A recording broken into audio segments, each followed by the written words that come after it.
Hey everybody, hi, this is Tim Gross and welcome back for week 2 of the Advanced Traffic course.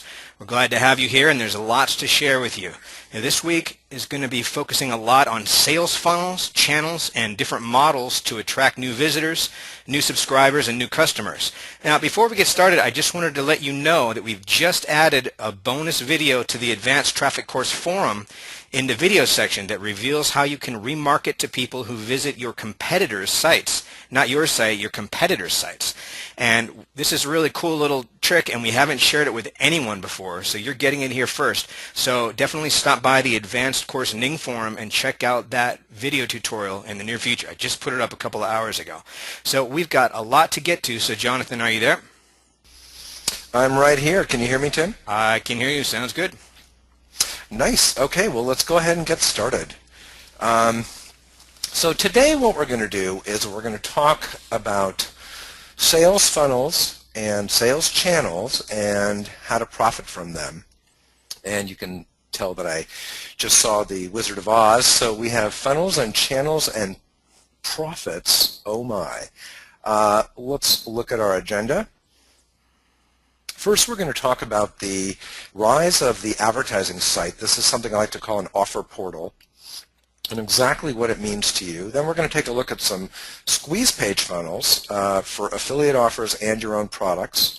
We're going to talk about something I like to call a wraparound funnel, which is how to make a bad offer good, especially if you're an affiliate and you want to promote something that just has a weak process. We'll look at an email funnel example. We'll look at a couple of follow-up examples for follow-up and remarketing, and then we'll go ahead and we'll take some questions. And then just remember, throughout the presentation, if you have any questions, you can just go ahead and type them in, and we'll go ahead and we'll answer them. So the first thing we want to cover is we just want to talk about what is a funnel. I mean, I hear this term thrown around a lot, and you guys probably do too, so let's give it a definition. And a funnel is really just a sales process that you put your people through that turns them from prospects into customers. And, as opposed to a different landing page or a different squeeze page, we like to differentiate a funnel in these ways. So a funnel specifically to us is a process that uses a different message to engage. This is a message different from the one on your home page, on your landing page, and that you normally use, your normal sales process. It uses a different message, and we'll quite often create different funnels based on different traffic sources or what we know about the prospect. And we'll talk about some of those in a little bit. Also, if you are using a different process, we would call that a funnel.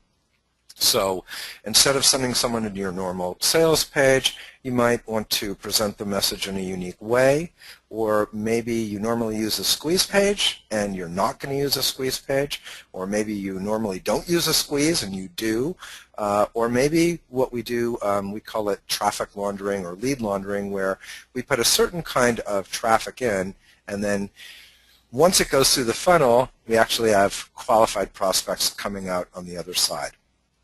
And then another good definition is whenever we have a process that really tests the interest of a prospect by making them prove that they're qualified, that's another thing that we would call a funnel. We generally are going to use that on super low quality traffic. Just as an example, we started to test Adori, which is the pop-up network, last week that we talked about, and we're trying a couple of different landers and variations to actually engage people as opposed to just putting the offer straight out there. When we're targeting people, we can really kind of we'll say join the conversation going on in their head, when we're really just a pop under or a pop-up, and the only thing we know about you is that you're in the US, we generally have to take a different approach and qualify people. Okay, so what is a channel? Well, there's two different things that we refer to as channels, and the first one is different traffic types are considered channels. So email would be a channel, search, non-search PPC, display, and let's go through those. One of our favorite channels or traffic types is email.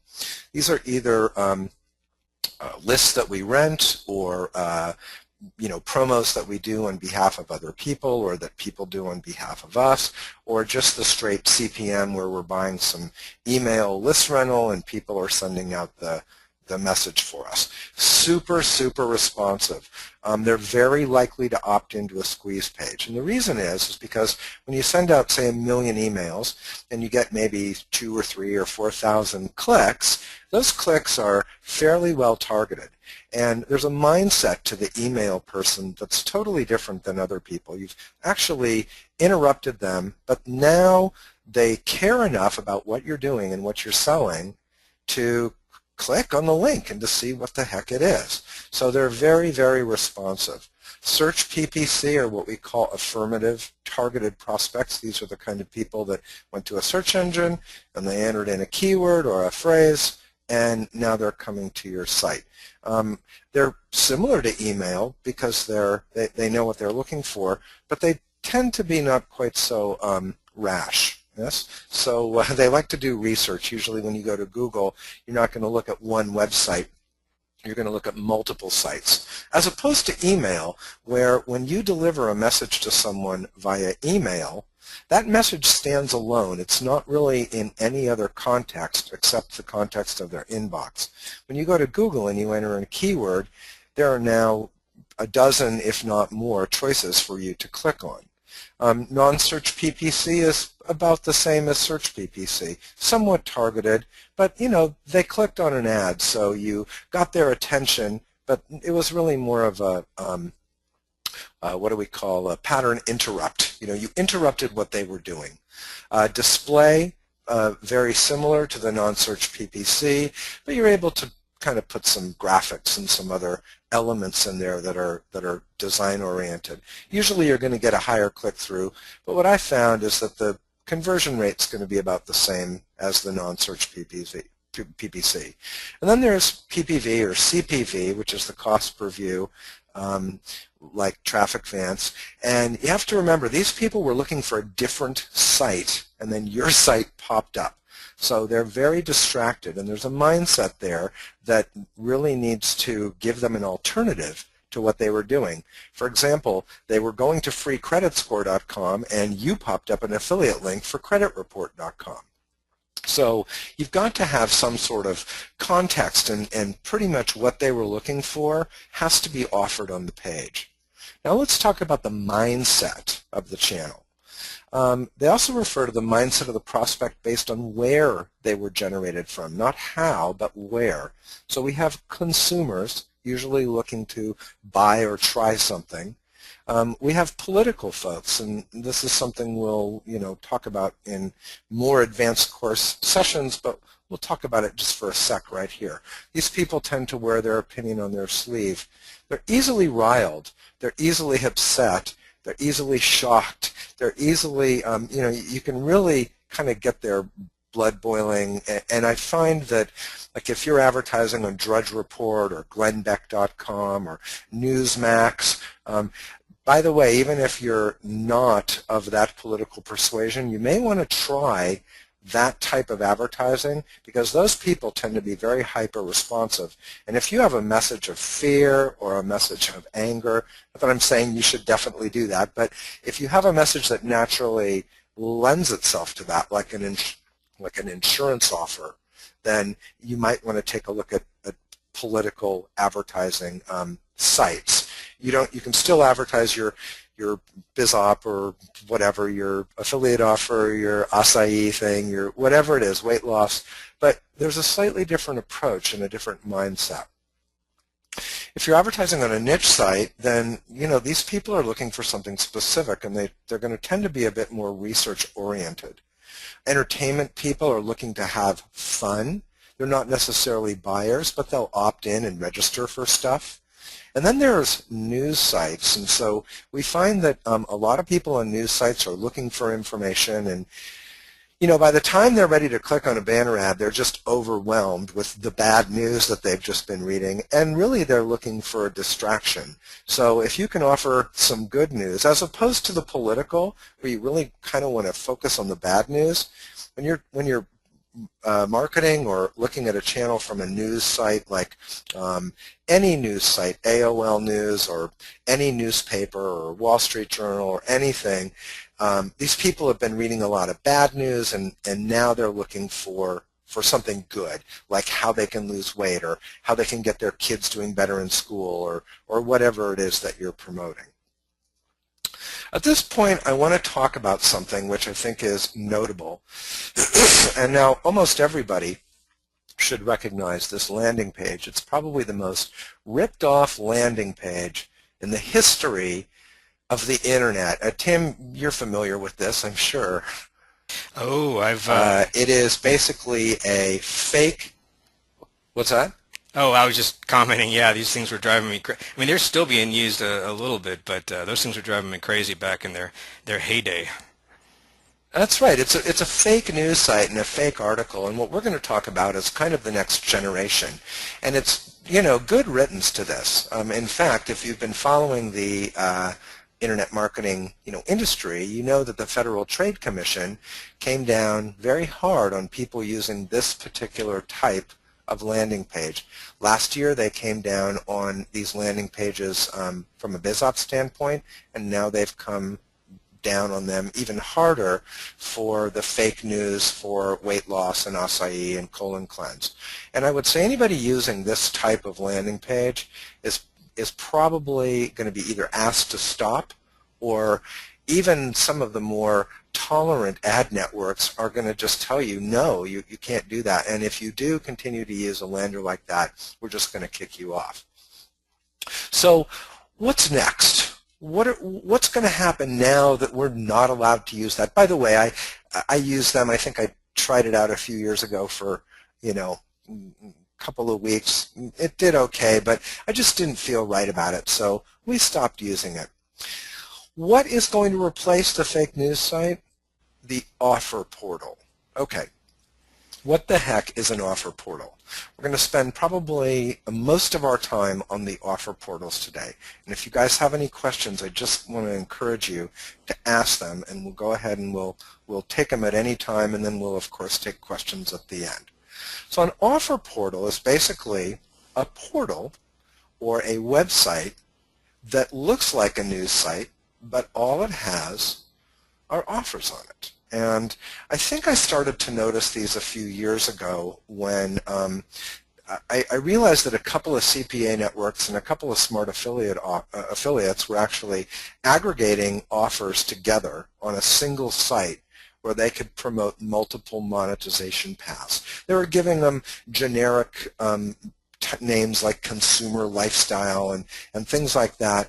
And a lot of the first ones were just very simple. They had 4 or 5 pages on the site, but they would just promote a single page, almost like a landing page. But instead of the news site, where that's really all there is on the site, that and a bunch of tracking links, there are actually other articles. There's other information. There is a, content, or at least what appears to be content on the site. Usually there's a link to the main portal, and when we saw these things start to come out at first, they were very general interest, very basic smileys, weight loss, vanity, all very, very solid, but very, very, general interest. So there was not specific topic kind of information on the site. You might have a weight loss thing next to a make money thing, next to,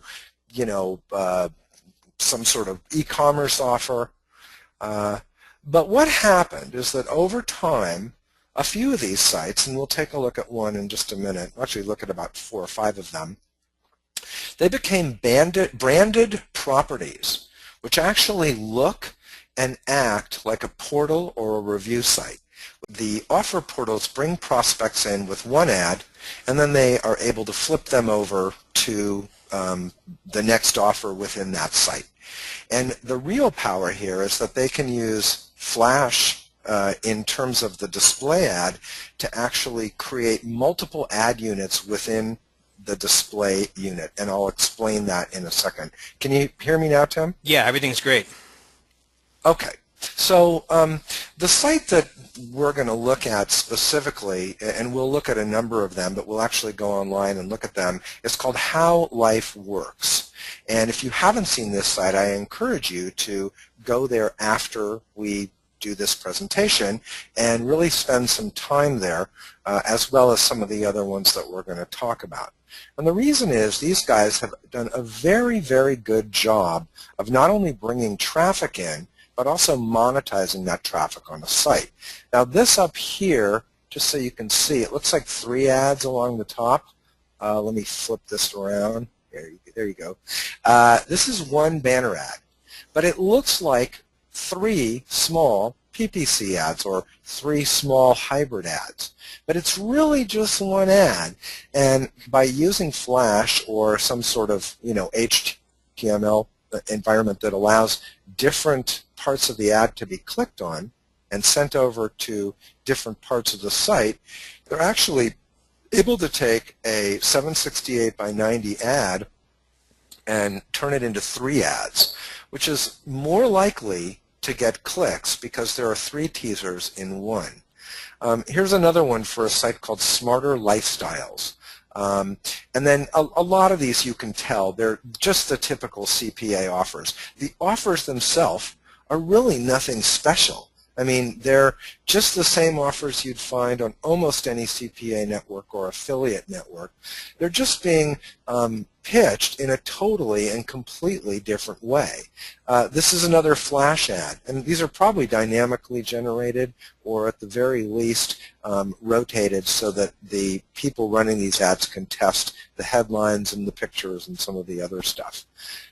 Here's one from How Life Works. Each one of these little units is going to go ahead and take you to a different part of the site.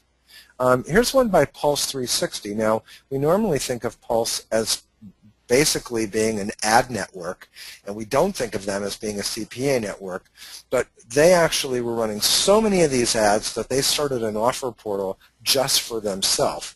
And even though I don't know the exact number, but I would guess that maybe 30 to 40% of the ads that Pulse 360 runs run back into their own site. Here's an offer portal for the educational market, Classes USA. If you've been to that site, you know that there are at least 100 different schools rated on Classes USA and reviewed and discussed and pitched. But each one of those offers, each one of those reviews is really just an affiliate link to drive traffic for University of Phoenix or one of these other online education companies. Here's one for the, this one goes into a low-cost auto insurance one. This one goes into Reviewopedia. Reviewopedia, we like to think of it as a review site, but it's really not a review site. It's really an offer portal. Here's the one from Lower My Bills. We've all seen this guy everywhere. And then here's the other big one. It's aralifestyle.com. And these guys basically buy these super skyscraper banners, and they parse them out into 1, 2, 3, 4, 5, 6 different ads. I'll show you something really, really slick in a few minutes, because what these guys have done and what their competitors have done is just mind-boggling when you look at how much advertising they've put into that small space. So here's How Life Works, and again, we'll actually look at this site in a minute. And I want you to notice how it's laid out. There's a logo, there's a search box, there's a nav bar, there's a rotating flash banner with nice benefit-oriented copy. There's a couple offers here, a couple offers there, and category targeting. Now this is actually owned by a company called BroadSpring. And what BroadSpring did is they basically built this offer portal. I don't think they even realized what was going to happen when they started. I believe they started with just 3 or 4 offers. Very, very simple. They didn't have significant amount of offers at the beginning. They just had a brand called How Life Works, and they had a few offers. And they were creating these little flash ads that look like little PPC ads, bringing people into different parts of their site. And it grew into, and I think it's notable to say, that How Life Works, even though they're not really a search engine based, I don't know they get a lot of organic traffic. Most of their traffic is paid. They're in the top 3,000 websites in the United States. I mean, they're huge, huge traffic, almost all through paid traffic, and they've become a brand by default. ARA Lifestyle is the same thing. Again, logo, search box, nav bar, flash, rotating flash banner, offers, offers, offers. Very, very simple. Now, these sites look good, but these are not anything that you couldn't probably do on your own if you got somebody from Elance or made a huge commitment to having your designer create something. It all comes down to, what do I want to create? And when you start something like this, it doesn't have to have all these categories and all these offers. You can start just like How Life Works did, which is just a couple of offers, 3, 4, 5 offers. And we'll also talk about how some have actually gotten into the vertical offer portal market. We'll take a look at that in just a sec. ARA is owned by a company called BrandPoint, ARA.net. And again, these guys basically were an advertiser site and a CPA network, and they basically put their 2 sides of the business together and created this offer portal. I don't know which one was first, but I have to say I think it's brilliant, and they're also, again, a top 5,000 site, doing tremendous amount of work, tremendous amount of traffic, and making a whole heck of a lot of money. Here's another one called Smarter Lifestyles. When we look them up, we can't even find out who owns them, but that's okay. We can usually find out something.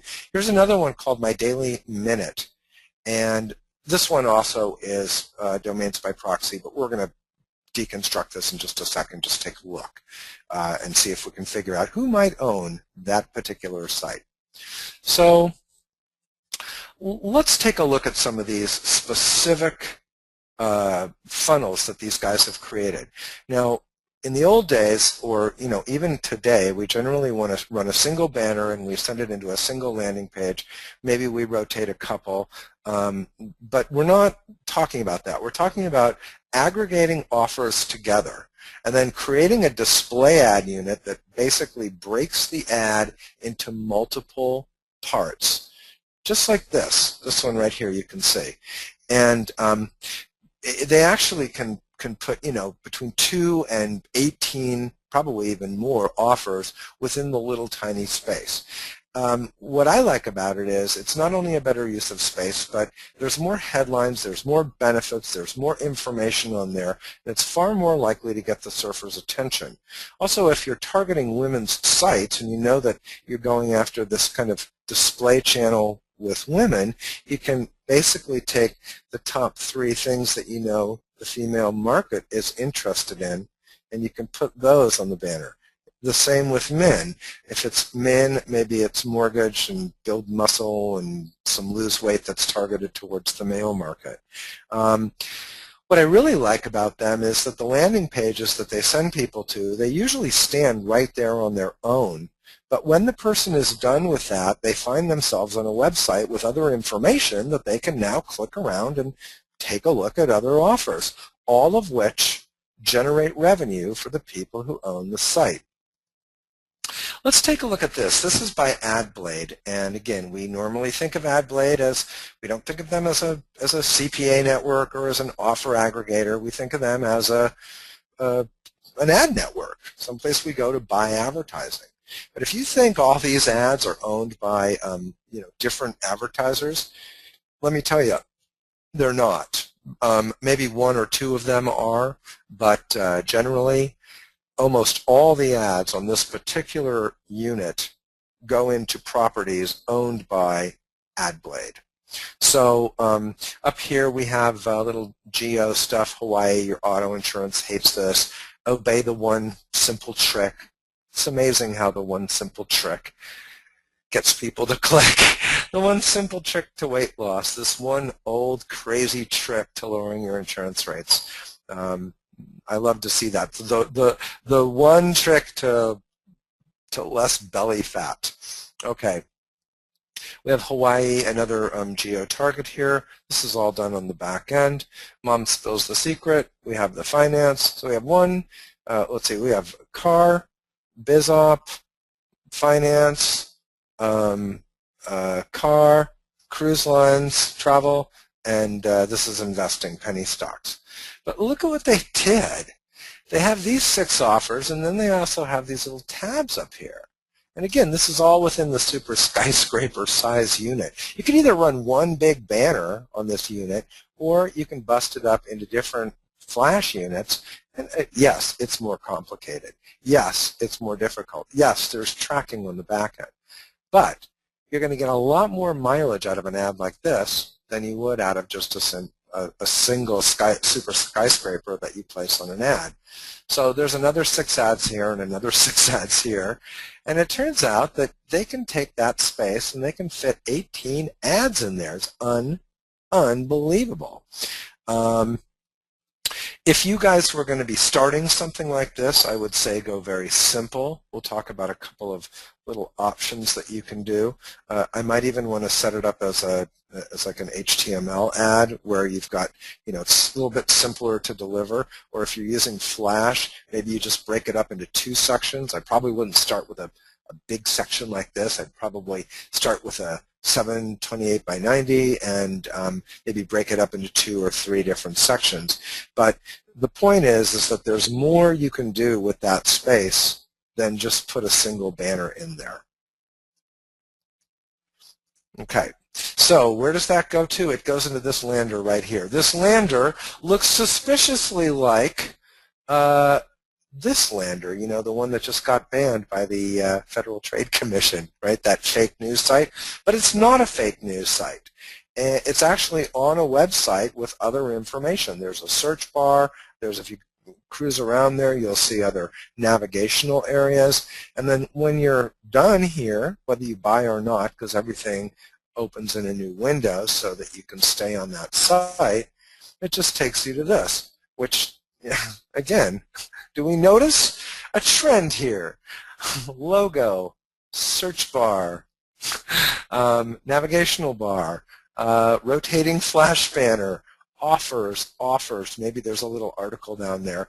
But this is the kind of format that I think we're going to be looking at, especially for affiliates. So significant number of the guys on this call, significant number of the people who are part of this advanced course and Traffic Evolution course are affiliates. And so if you're an affiliate and you're just using single landers, stop it, man. You can go ahead and you can create an actual offer portal of your own. Let's take a look at a niche one. I thought this was kind of cool. I had never seen this one before. These are advotorials by Health Headlines. So Health Headlines is just somebody bought a domain called Health Headlines. Somebody did a very simple flash ad right here. You can actually see they're testing this ad up here with this one down here.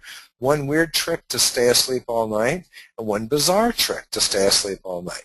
These may rotate, but at the very least they're able to see which one gets the most clicks. And they're probably also rotating these graphics as well. Do we want the comely sandy blonde or do we want, this very frustrated brunette? I don't know. I don't know what'll work best. I just know that this is a really brilliant way to test multiple ads within the same ad unit. When you go there, it'll take you to this particular site. You've got this very freaky looking dude. It looks like a banner ad that's totally unrelated, but this link and these links and this link and the link at the bottom all go to the same place. A trial offer for some muscle gain thing that will probably cost the consumer, $50, and we'll probably pay a bounty of between 30 and $60. So instead of just promoting the single lander, when people come here, after they're done, the offer opens in the new window. They do whatever they do with their offer. Now they're back here on this page. They close that page and they find that this window is still open. Now they can go home, healthy living, diet and exercises, parenting and pregnancy, mental health, beauty. There's an opt-in box, which I think is really, really good. I think there's a search box on the home page as well. This is an affiliate who is in the health space. They do a lot of weight loss. They do a lot of muscle stuff. They do maybe as seen on TV products, infomercial products. You can see the categories that they're using up here, and this is what they're focusing on. And I guarantee you, you can find all the offers that they have on any CPA network. At least the main ones. There might be some obscure ones, and we'll look at what happened with How Life Works in a minute. But most of these things, these are just 4 or 5 landing pages. In some cases, this is its own landing page, and in some cases, it's actually a category. But by bringing someone into a portal, we actually create a property, and we create a brand. Now, my friend Ken McCarthy said something just wonderful many years ago. He said the best way to build a brand is to sell a bunch of your product with your logo on it. So instead of going out to build a brand, you actually go out as a direct response advertiser. And you build your brand almost by accident, almost by default. And that's what these guys are doing here. They're building their brand by default. Here's the homepage for Health Headlines. Really, really interesting offers, really interesting positioning, and again, not difficult for you guys to actually copy and replicate.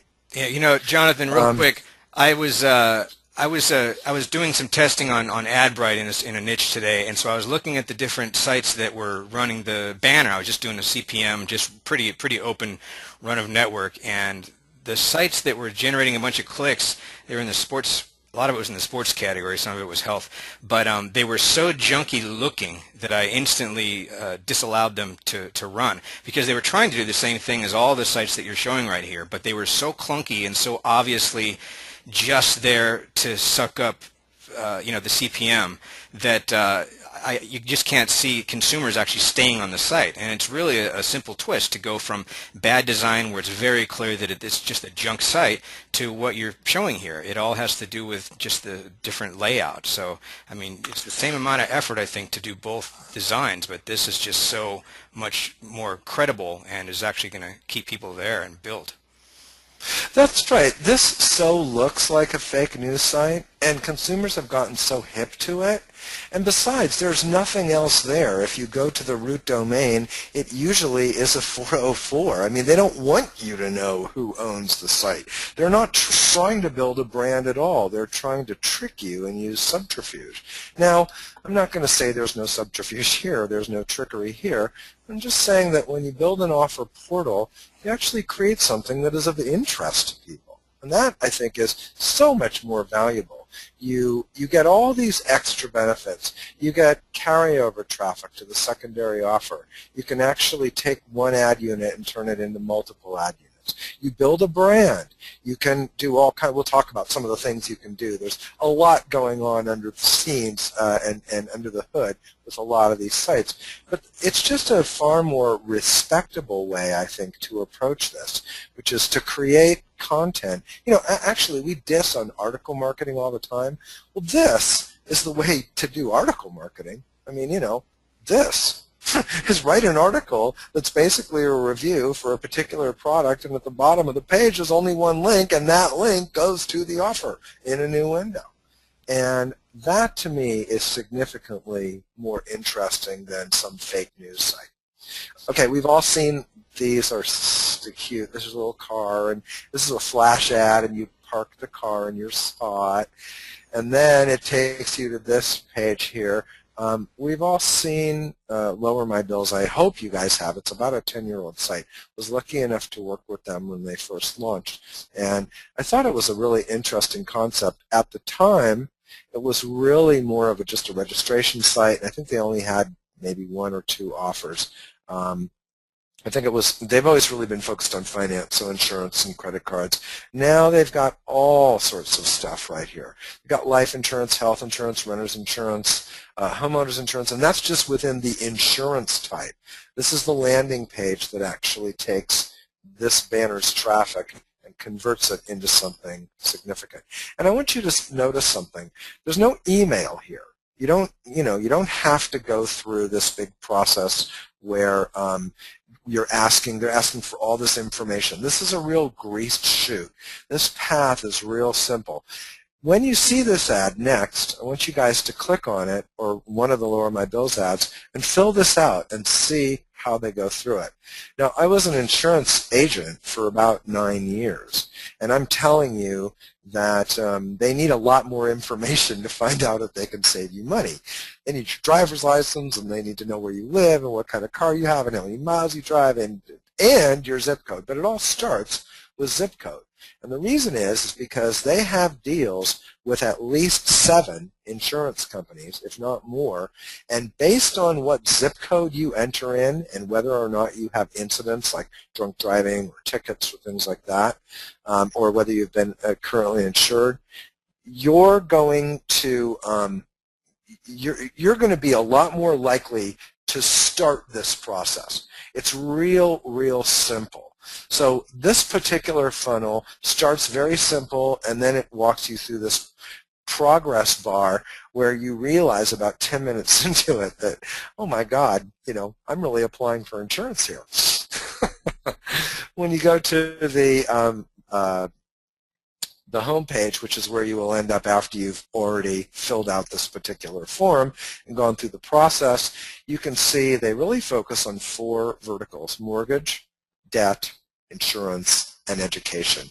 That's where the money is in the internet right now for affiliates. That's just where there's a lot of offers. There's a tremendous amount of money in them, and the dollars that people will pay to get a particular lead that they're looking for are huge.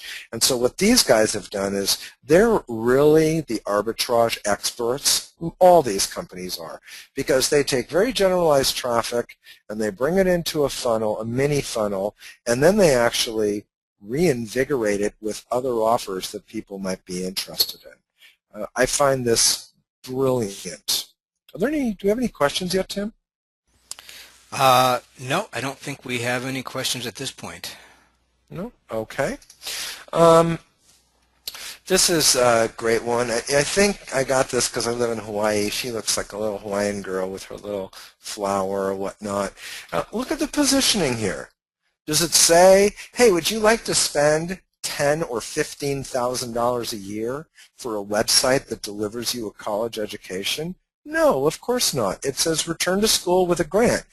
See if you qualify. I mean, this is something that we talk about in traffic evolution all the time, which is force people to qualify to do business with you.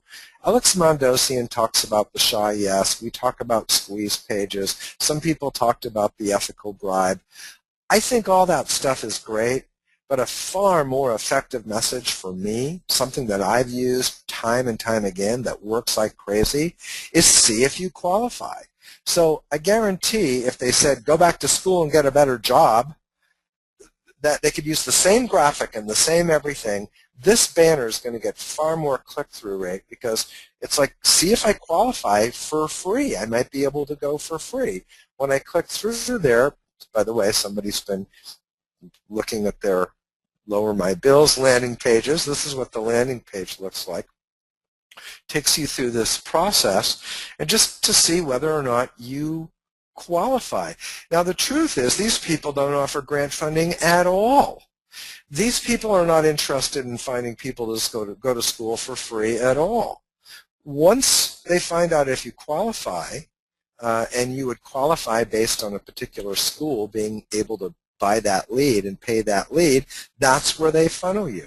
If you don't qualify for that particular funnel or path or school that offers grant funding, then they're just going to throw you into, well, you know, maybe you don't get a grant, but you can still go to school and there's a lot of benefits and you're going to get a better job and you're going to have your degree and you're going to get promoted and you're going to make more money and all the benefits that people who sell education offer. So they tease you in with this particular funnel, the grant funding funnel, and then they just flip you straight over to Classes USA, which is actually who owns this.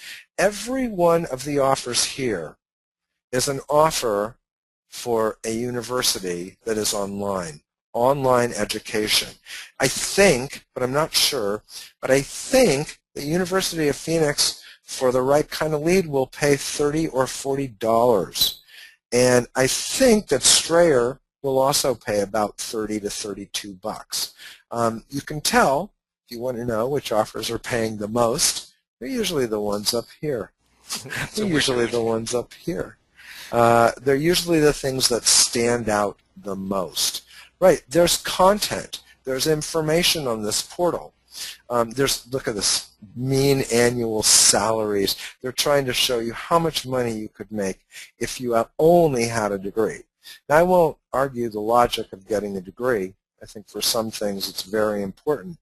But really what they're doing is they're trying to get you to fill out a lead form so that they can flip you to one or more particular schools. So these guys have basically created an offer portal just for the online education space. And again, there's at least 50 companies who pay for leads. And the dollar value of the leads is very high. And there's usually almost no cap on it. Because unlike the actual University of Phoenix, if you were to go to the school, you know, it's limited by the class size. But on an online university, there's no limit. This is a scalable business, and therefore, being an affiliate for these people is scalable. It's really a lead generation process for a business that has ultimate scalability. Here's that ad again. Let's follow another one of the links.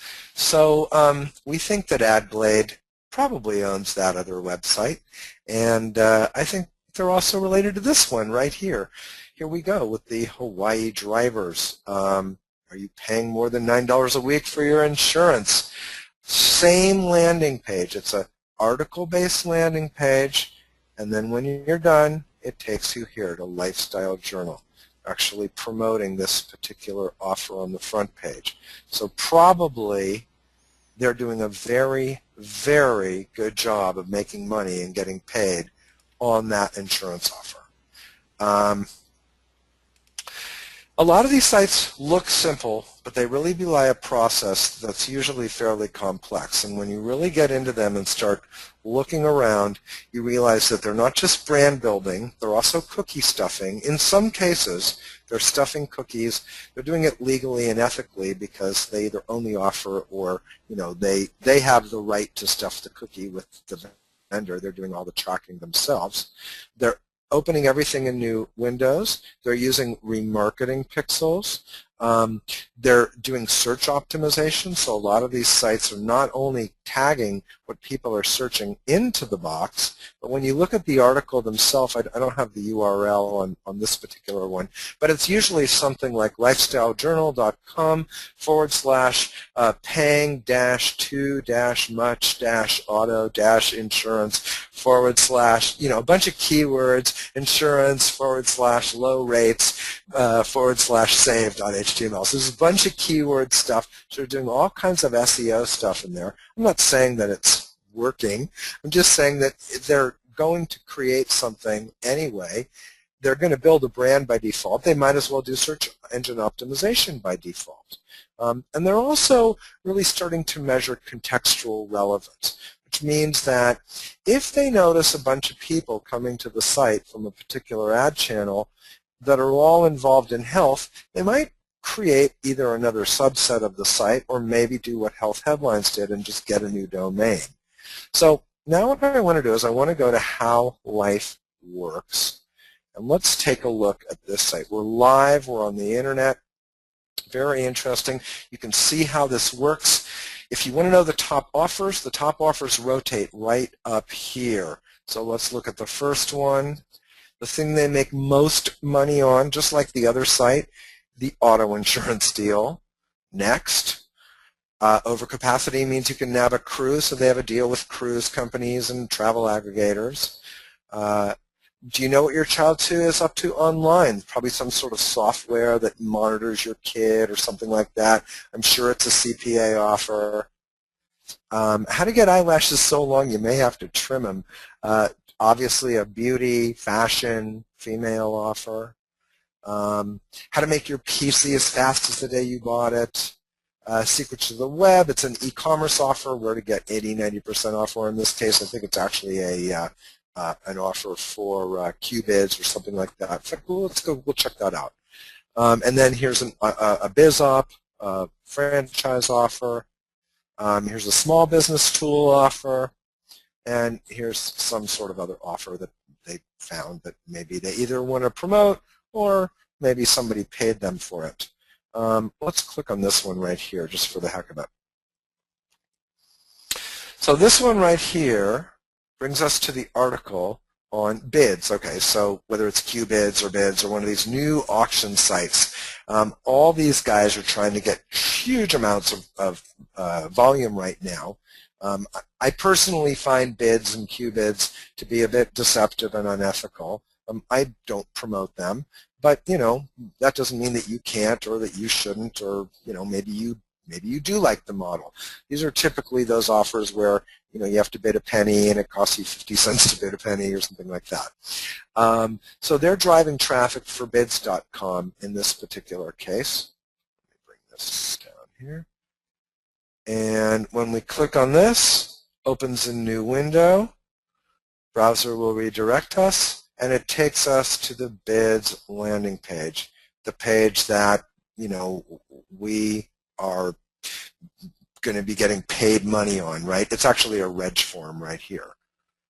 And a lot of the times they're almost as strict as Google. They don't want their offers to have pop-ups or things like that. But, you can set yours up any way you want. Here's the popular topics. What this should say is topics with articles that we make a lot of money on when people read. Very, very important. How to cut the average cell phone bill. We can go ahead and read. Now when you look at this, you can usually see who the customer is because they usually mention it in a hyperlink. In this case, oh, okay, so in this case, look at this monetization. This is such an interesting deal they're doing. They're bringing people into this page. I hadn't even noticed this. And what do they have at the bottom of the page? They have two offers that are basically fake pay-per-click offers. So they basically are either selling clicks, or these are reg offers for T-Mobile, or this is some sort of search feed that they're monetizing that way. They're also monetizing right here. We run our mouse over that, and this might be a Google feed. Sponsored results, I can't really tell. Probably a Google feed right there. Let's go to something different. Let's look at that cruise one, the travel thing. So if they have multiple travel offers, like in this case they do, they basically are saying, okay, here's how to take a vacation without a hotel bill. Here's how to here's a little content, how to conquer your fear of flying. Here's the cheapest way to finding the best prices on flights. And here's the overcapacity deal. Let's go ahead and check that out. We click on there. This is called Vacations to Go. It's one of the largest cruise consolidators out there. And so you can tell they've got a bunch of stuff going on here. Remember, they own this site. They can control this whole thing. You don't have to have a 100-page site or 80-page site. You can start out with a real simple 3 to 5-page site, or something that is category specific. So you could, if you like to do financial offers, you could take a debt offer, a credit offer, a mortgage offer, a credit card offer, a car refinance offer, a credit repair manual, pardon me, pardon me, you could create a little mini portal just with financial offers, just like these guys have done. You go ahead, you click on that. We're not going to click on it, but that's just going to take you over to the offer for vacations to go. Now, the one thing that I thought was interesting is, let's read this one, how to conquer your fear of flying. So like before, are they selling an ad? They're not even selling an ad here. This is actually one of the few articles I think I've ever seen on this site. Normally they monetize this stuff with AdSense or with pay-per-click ads. This is really just a very, very clear, solid, content-based article. And up here you can see travel, fear of flying. They use the underscores so that they get the keyword. This is keyword optimized. They can either drive traffic into this through organic, or they can actually drive traffic in through travel channels. They usually are going to send it into an offer that goes straight to one of the money pages or revenue pages.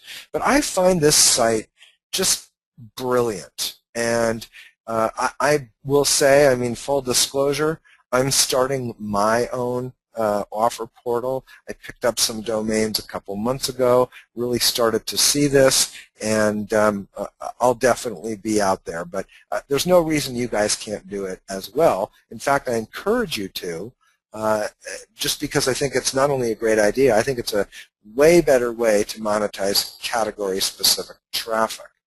And I'm also going to say this too. Some of you guys who are on this call are trainers, and I know you have your own students and your own products.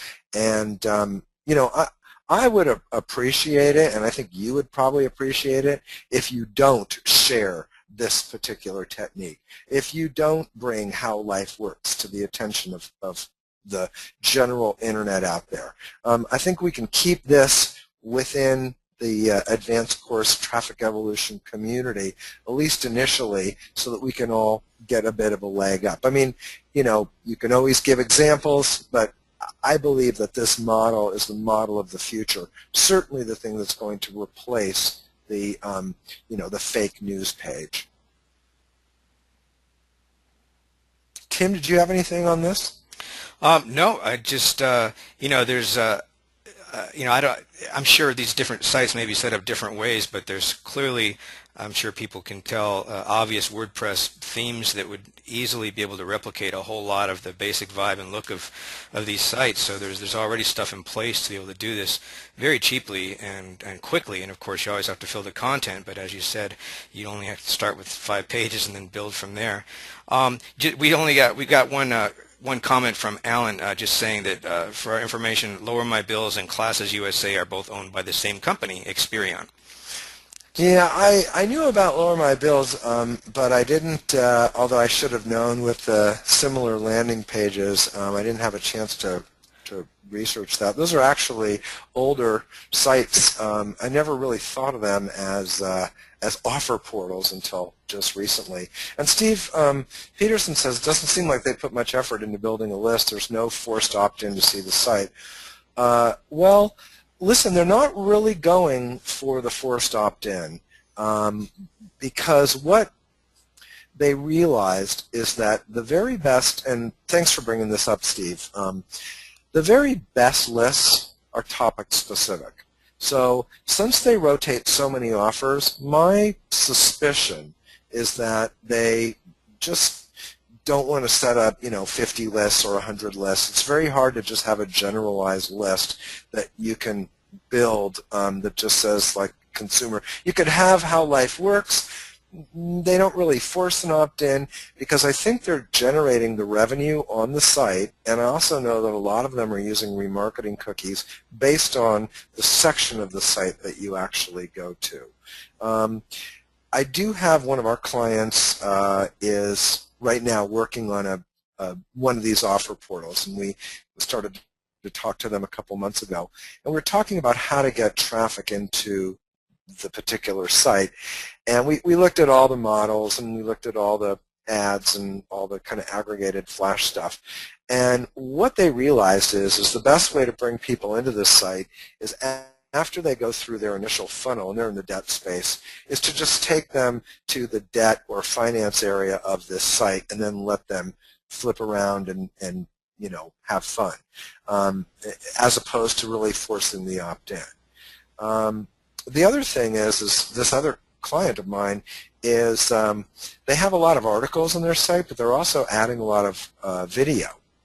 And I know they do a lot of video production, but we talked about if you didn't want to do, or if you didn't have video production, you could certainly go to, there are sites out there where you can go and you can say, make me a 3-minute video or a 1-minute video, and for a few $100 an actor will come in and actually make a video that has some content.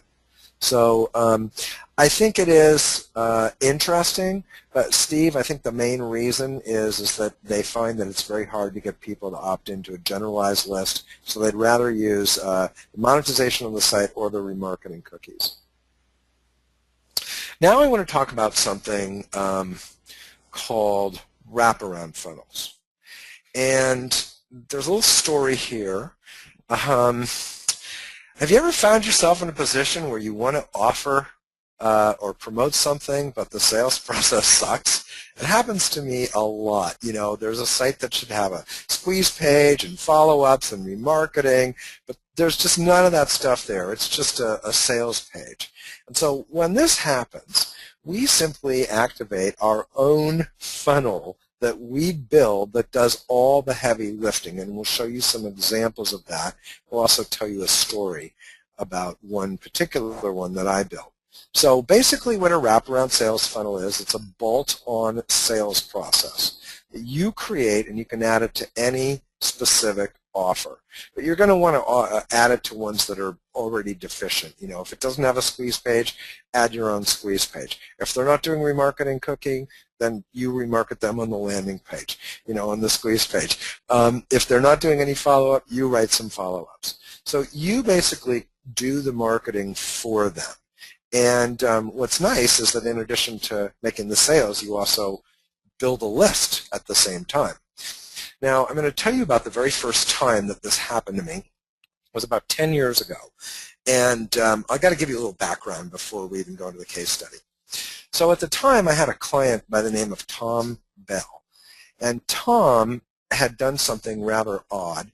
He went to ClickBank. He had a big email list, and he took about 15 different ClickBank products, mostly his competitors, and he just did a blind mailing.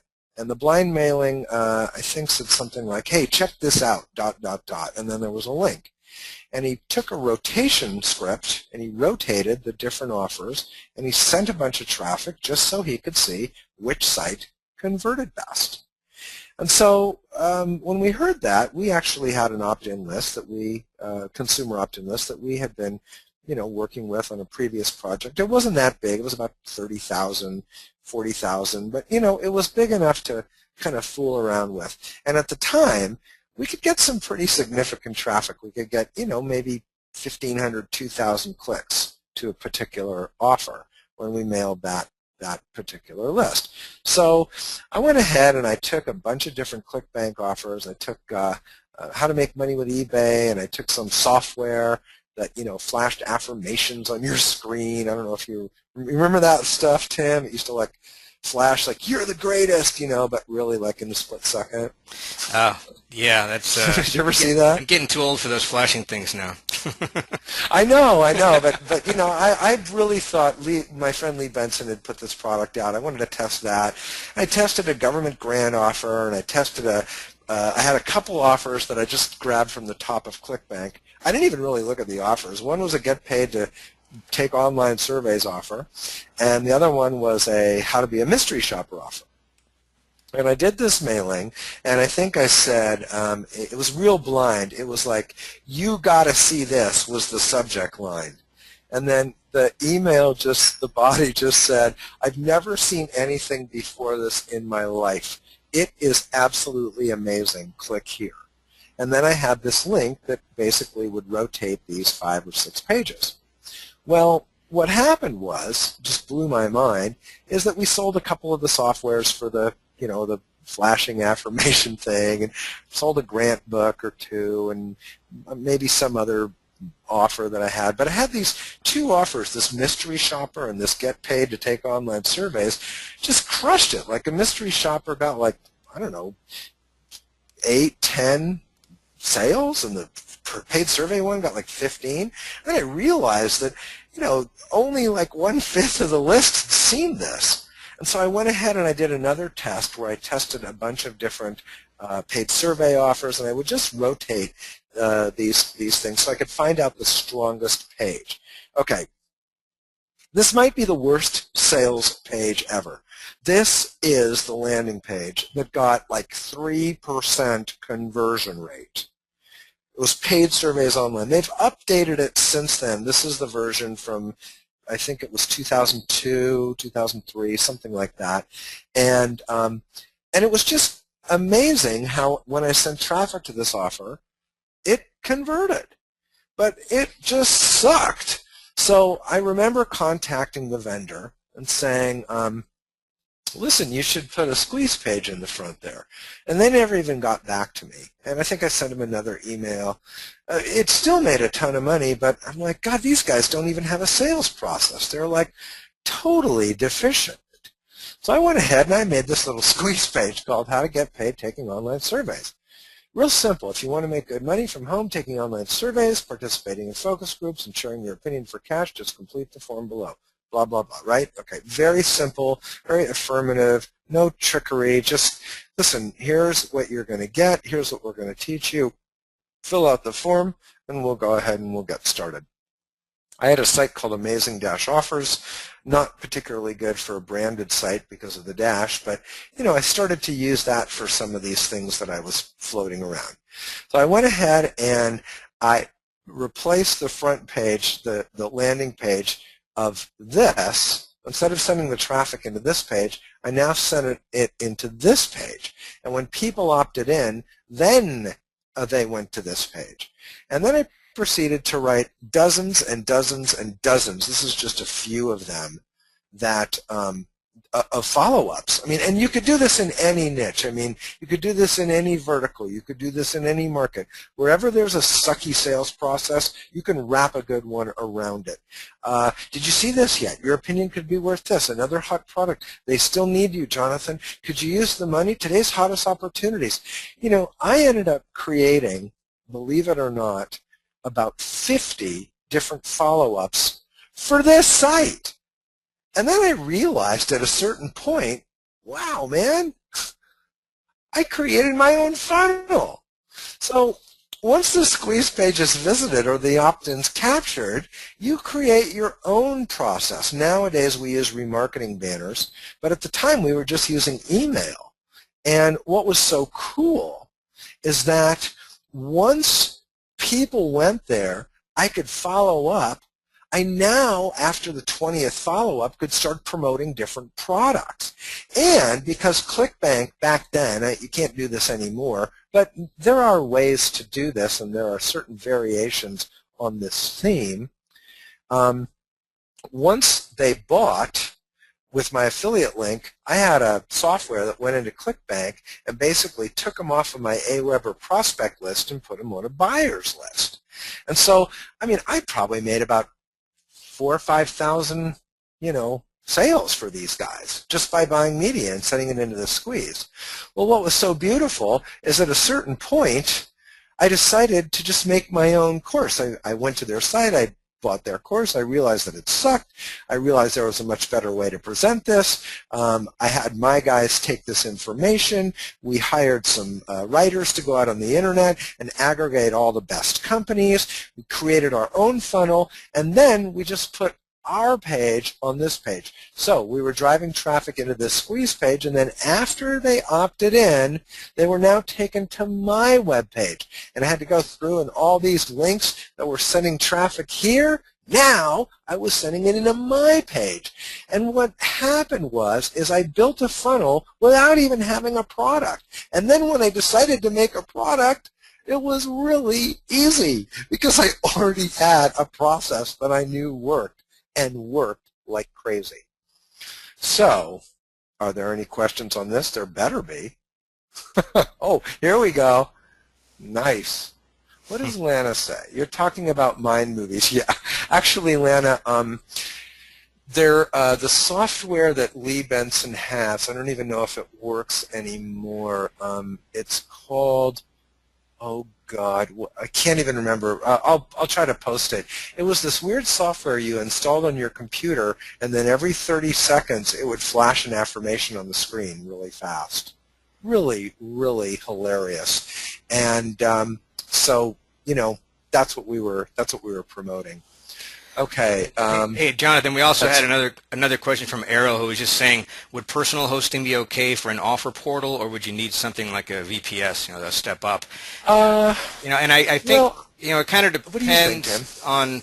Well, I've dealt with having to move up from personal hosting to a type of a thing where I was paying about $100 a month, and then eventually having to get a server paying like $200 a month. But it kind of depends, because of course your hope is that you're going to build up this enormous site that's going to get huge traffic, but you're just starting out, and the question is, I guess one big question is how much trouble it is to move what you have to another site. If it's something that's easy to move and you're just going to be down for a couple hours while you switch, that's one thing. But the thing with private sites that they don't handle well is when you get a really quick, influx hit, and if you're running video off it or something like that, where a bunch of people all is being demanded at the same time, you run into trouble. But at the same time, I've, you can have quite a bit of traffic on a Bluehost hosted site for $100 a year type of a thing. So I guess it's kind of a personal choice, because you can't really tell how far you're going to go before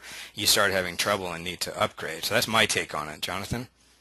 Yeah, I would totally agree. I think, listen, if you're driving traffic into news sites or, single page fake portals now, you're probably not going to have much more traffic when you start creating other offers on the same property.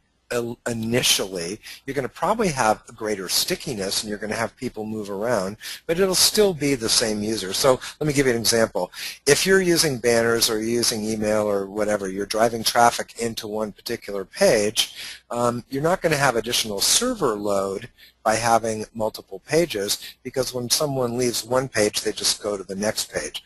Although you might have greater utilization of the site, and you'll probably see much greater bandwidth over the course of the month. I would say you could set it up, but you probably need to get ready to move it. We use Rackspace, and I know they can be a little bit pricey. I think the plan we have, we're grandfathered in, but I think the plan now is a couple $100 a month. But I don't think you'd need to get there until you started driving traffic and really seeing whether or not there was an issue with load time. Yeah, and the only other thing is, if you're using WordPress as a setup, and you can run certain plugins that you're not aware that can really suck up a lot of power, and you can run out of bandwidth quicker than you'd think because of certain plugins. But it's not the end of the world to have to if you don't know how to do it, pay a tech to just move your setup over to a different server. So. Wow. Yeah.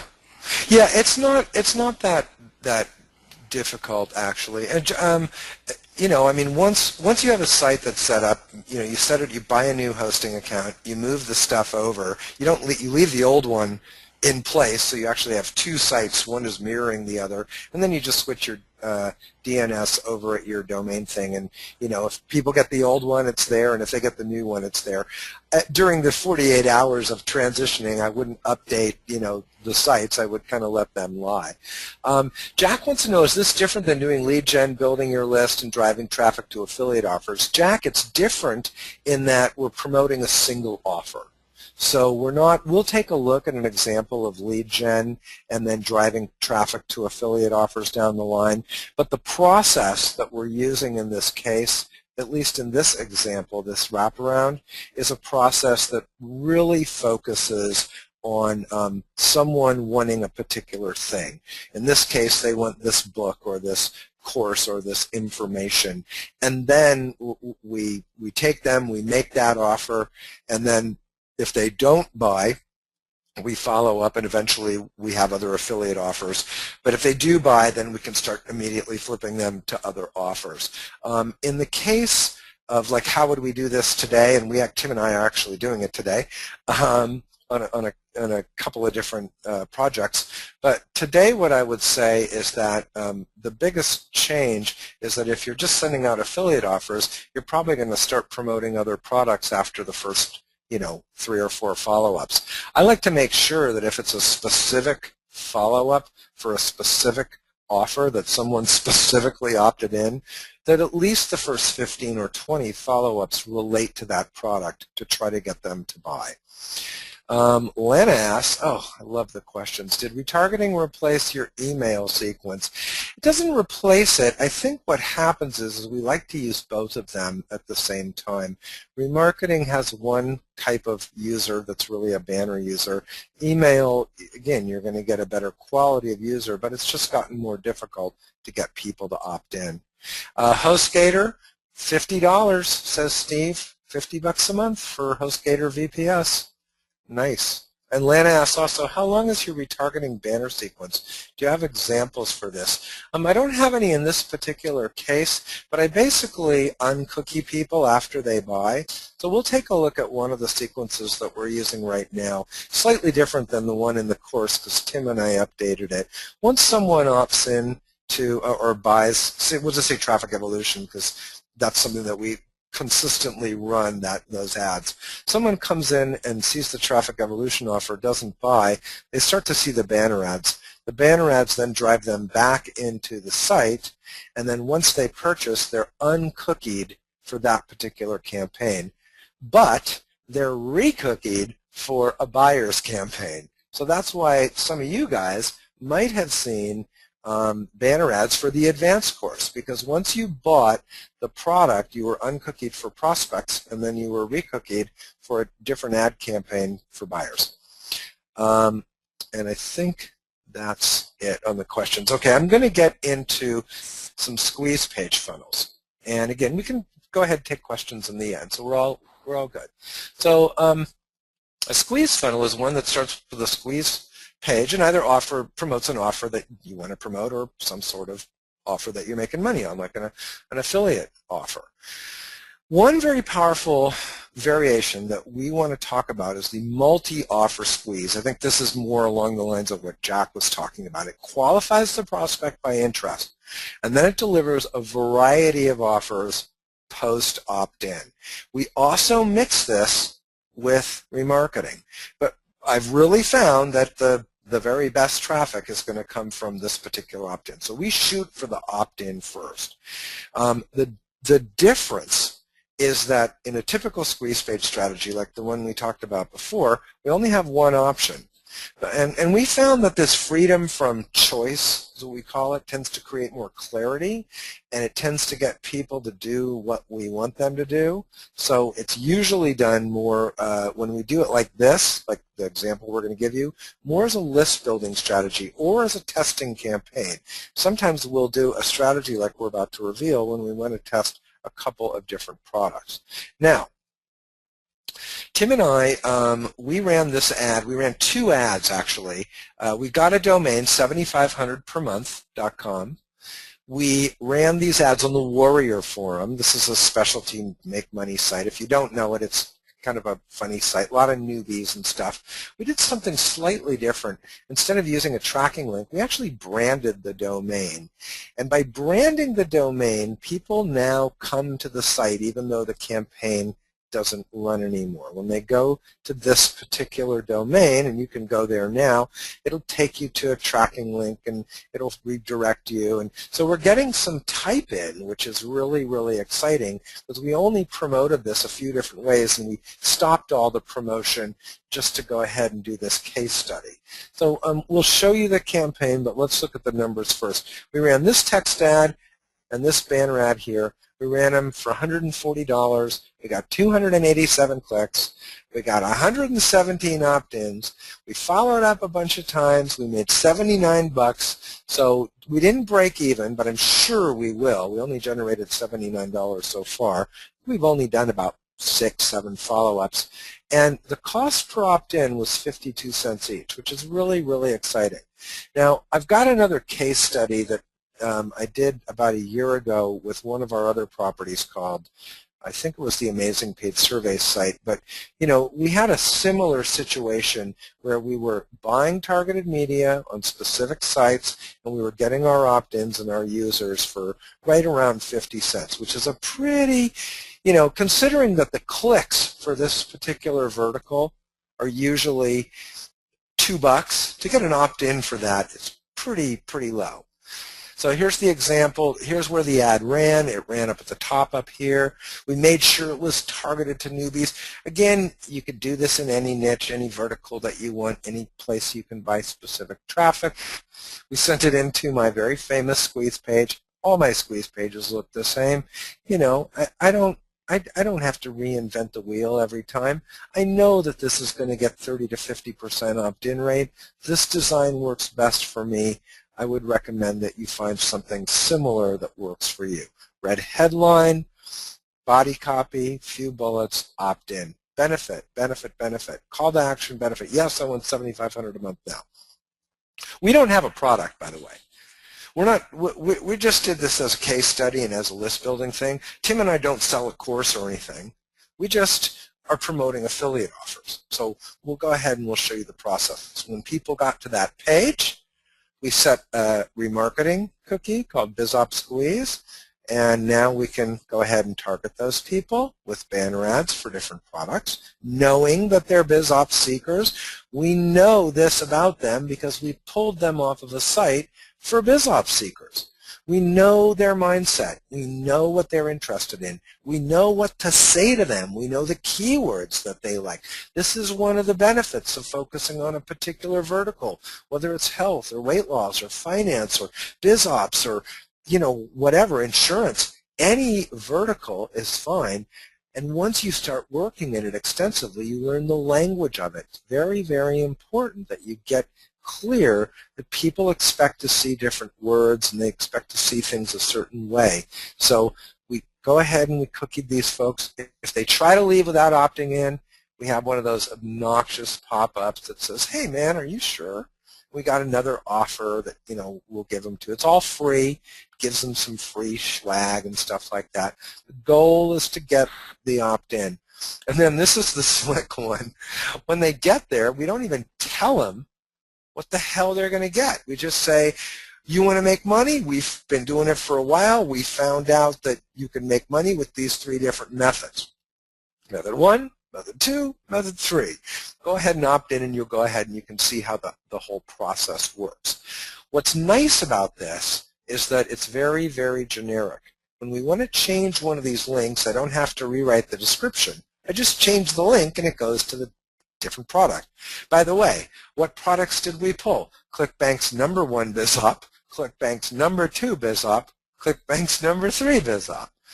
It's almost like a formula. It's almost so simple that it's sick.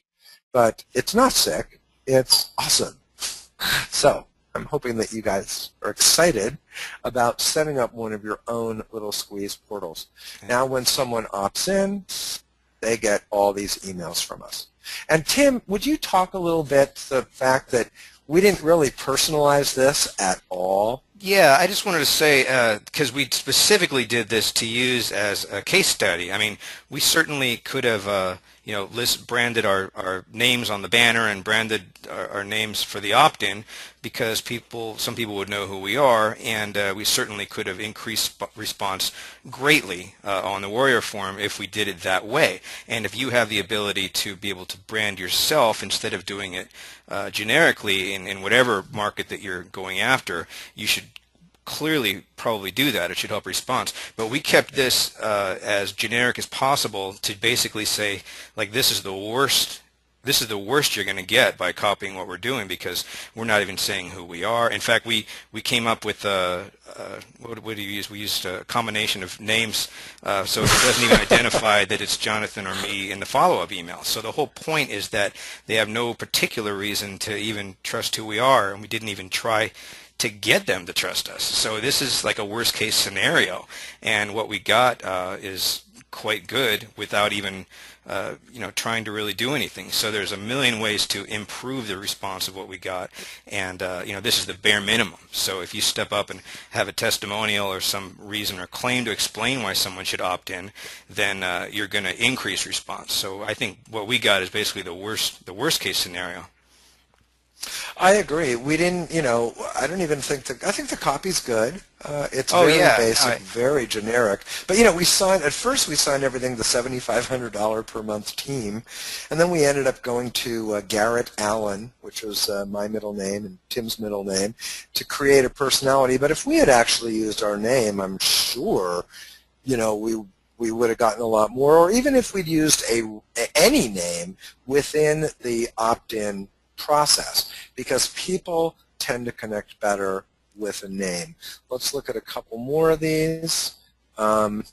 This is one we set up. I'm sorry. It's called homeincomejobs.com. By the way, thanks, Dorit, for the email. The site wasn't working earlier.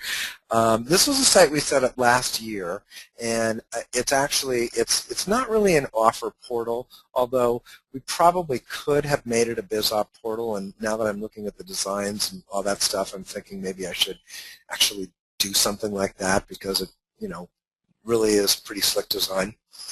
Once you opt in here, oh, by the way, I want to make a comment about this. This is one of my test sites. So when I have a new traffic source and I just want to make sure that the traffic's real, I go ahead and I send it to here. And I know that if people opt in, they're real. And if I get names, and I can look at emails, and I can get postal codes and phone numbers and things like that, I know these are real folks. So if I send traffic here and I don't get an opt-in, I own this site. I know that it's the traffic, because I know that this site with general BizOp traffic will get about a 10 to a 20% opt-in. And I know with email traffic it will get about a 35 to 45 or 50% opt-in. I know that. This is one of my test sites. I test traffic with sites like this, and I have a number of those sites, but this one specifically. Once you opt in, we then take you to this thing, searching for jobs in your area, and this rotates. Maybe we'll actually look at the site if we have time in a sec. You guys are free to take a look at it. Also, what we do is we stuff all the cookies for all the offers that we're promoting on this page. Congratulations, here are the top 5 opportunities in your area. This was very important. When we started to geolocate this, we don't even geo it actually, but people think we do. We asked for the zip code, and when we added this in your area, we definitely were getting a lot higher click-through rates here.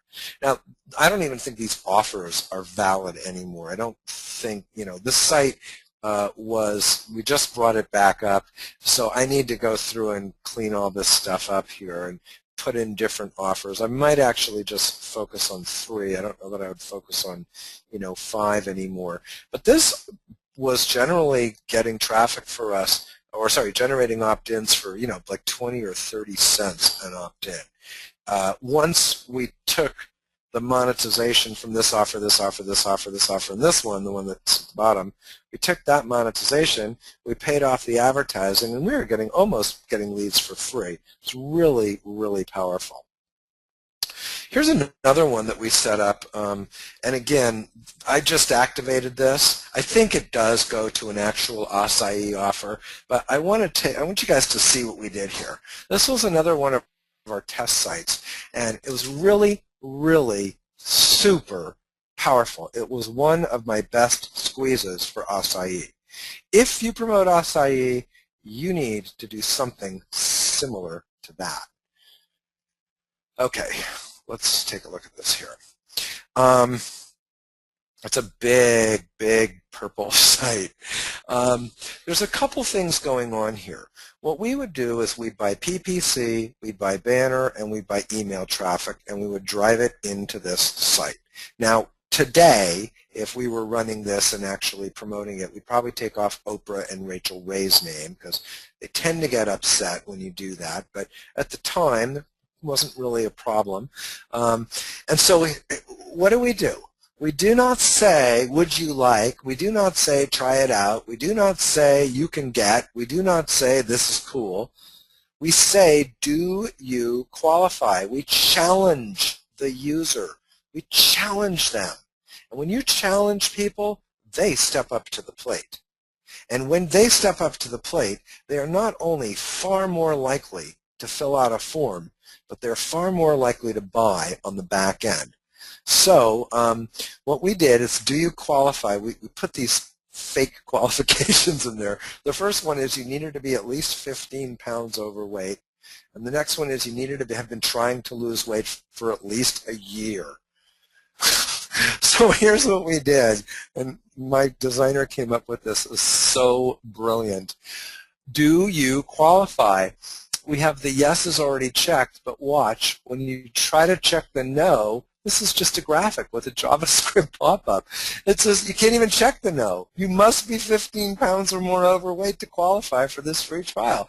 Oh, you must have been trying to lose weight for at least 1 year to qualify. So if this isn't the case, they don't fill this out.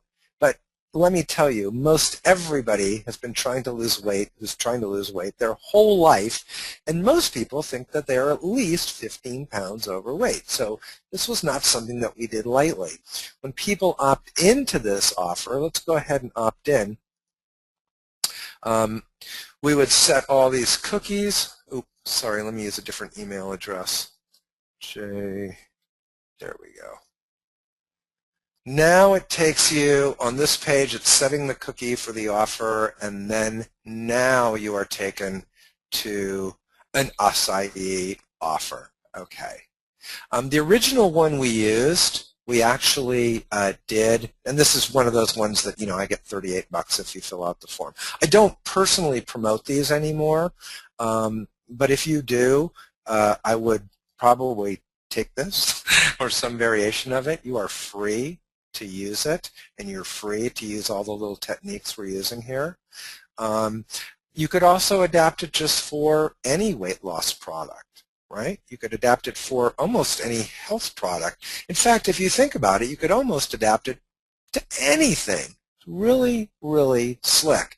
And the traffic that gets through there was converting at like 20, 30%. Once they went to this page and they opted in, huge, huge conversion rates. The page we were sending them to actually matched this particular purple, so there was some design thought given to this, but you are free to change this in any way, shape, or form. Let's go ahead and look at the home income jobs one right now. Again, real briefly. Let's see. I hope this works. Okay. See, this is so cool. It looks like it's searching for jobs in your area, and then, of course, it takes you to this page. And again, these links probably don't even work anymore because this was a page that we did not have up until just the other day. But again, this is a process that you can use pretty much for anything that you're selling that's a consumer product. Let's go back to our presentation. Okay. Now, I want to check. I bet we have some questions. Do we have any questions? No? Lana doesn't even have a question? Oh, man. Okay, you can ask it in a bit. Now we're going to talk about email funnels. And email traffic tends to be some of the best traffic, so I like to set up a very specific funnel for this.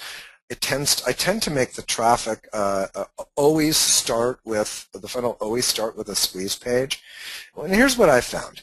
The traffic most likely to opt in to your site is not from a particular web page or niche or target interest.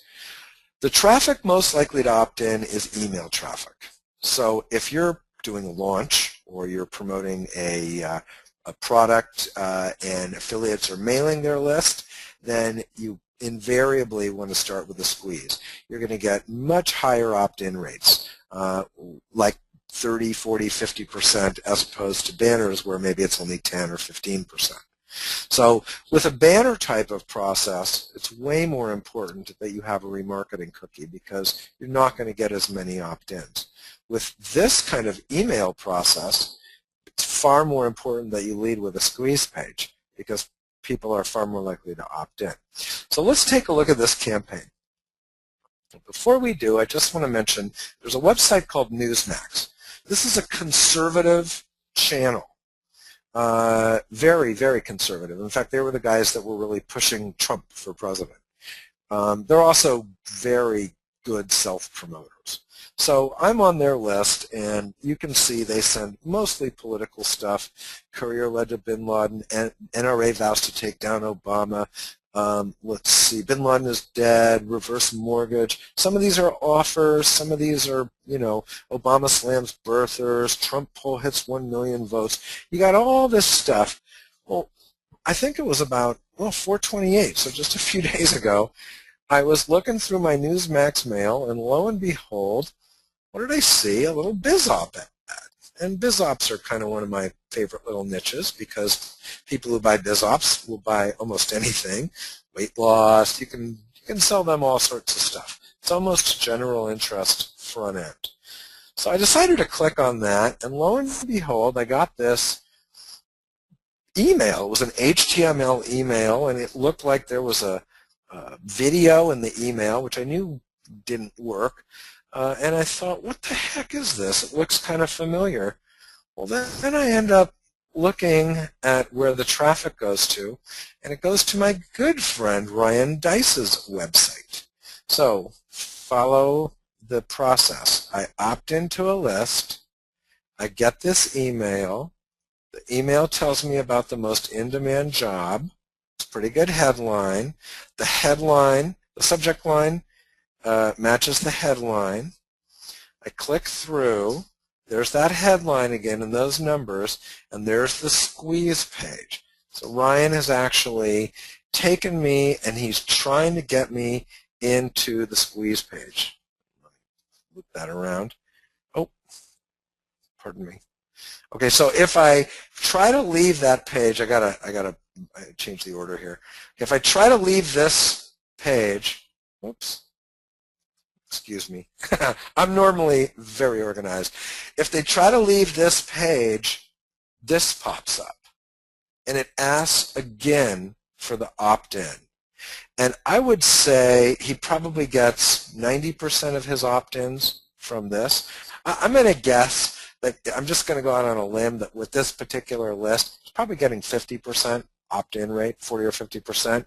And I bet he catches another 5 or 10% with this page, which is the first module that you can actually see. Then when you opt in, you'll get this crazy presentation. If you know Ryan, and you should, he's a smart guy and a brilliant marketer. And this is a great 17-minute presentation that he does. It's worthwhile just to look at from the standpoint of an opt-in squeeze page email funnel, and it's also worth it to look at it just as a great sales video. If you don't buy, you get this email. We're going to promise to send you this thing. And then when you go through this process, this is interesting. He uses a two-part order form. Again, I don't know that I'd use this with all types of traffic, but I know these people, they opted in to the Newsmax list, and they probably, at a certain point, opted into another list. They're very likely to opt in to this particular page. So when you opt into this page, this is what's so cool, then you get to his order form, and then the actual order form, and we'll talk about that in just a sec. But if you don't buy, he starts sending you these emails saying, let me start by saying I'm really sorry about this. You were just at our site and you couldn't get access because of an error on my side. Now, the site worked perfectly. There was no error. But what he's saying is he assumes there was an error because you didn't buy. But he doesn't say he assumes there's an error because you didn't buy. He just is assuming that there's an error. He's really embarrassed, and we had a server crash, and we want you to go there. And actually, I got another one today, But the first one says, I think I screwed up. The next one says, don't let my mistake stop you. And the next one says, Jonathan, let me make this right.